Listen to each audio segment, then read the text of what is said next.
பொதுவா நம்ம வீக்கெண்ட் மட்டும் இல்லாம நமக்கு போர் அடிக்கிற நேரம் இல்ல நமக்கு கொஞ்சம் ஃப்ரீ டைம் இருக்குப்பா அப்படின்னு சொன்னா நம்ம உடனே டக்குன்னு ஒரு இடத்துக்கு போகணும் அப்படின்னா மெரினா பீச்சை தான் சூஸ் பண்ணுவோம்.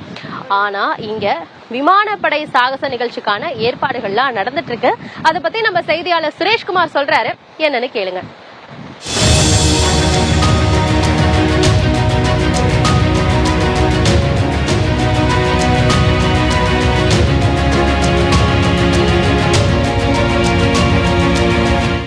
மெரினா கடற்கரையில வர்ற 6ஆம் தேதி மிகப்பெரிய வான் சாகச நிகழ்ச்சி நடைபெற இருக்குது. என்னன்னு பாக்குறீங்களா?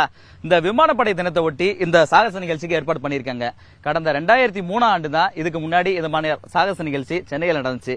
20 வருஷத்துக்கு பிறகு இந்த சாகச நிகழ்ச்சி சென்னையில திரும்பவும் ஏற்பாடு பண்ணியிருக்காங்க. 72 போர் விமானம் மற்றும் போர் ஹெலிகாப்டர்லாம் இந்த சாகசத்துல ஈடுபட இருக்கின்றன.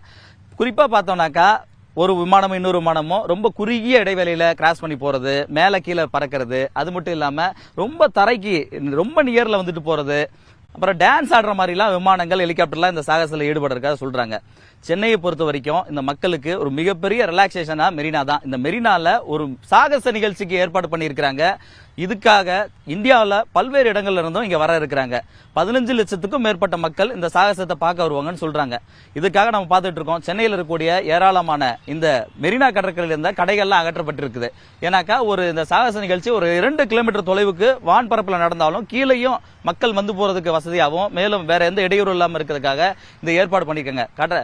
நம்ம கலங்கரை விளக்கத்திலிருந்து கண்ணகி சிலை வரைக்கும் இங்கிருந்து அந்த கடற்கரை பகுதியில இருந்த அந்த கடைகள்லாம் கூட அப்புறப்படுத்திருக்காங்க. நமது ஒளிப்பதிவாளர் தினேஷ் காட்டிட்டு இருக்காரு. அதெல்லாம் எடுத்திருக்கிறத பார்க்க முடியுது. இப்போ அப்படி ஃப்ரீயா கடற்கரை எவ்வளவு ஃபுல்லா நீட்டா காணப்படுது பாருங்க. இது மட்டும் இல்லாம இந்த சாகச நிகழ்ச்சிக்காக விமானப்படை துறை அவங்களுடைய பிரிவுல இருந்து அதுக்கான ஏற்பாட்டுக்கான எக்யூப்மெண்ட்ஸ் எல்லாம் கொண்டு வந்து நிறுவிட்டு இருக்காங்க.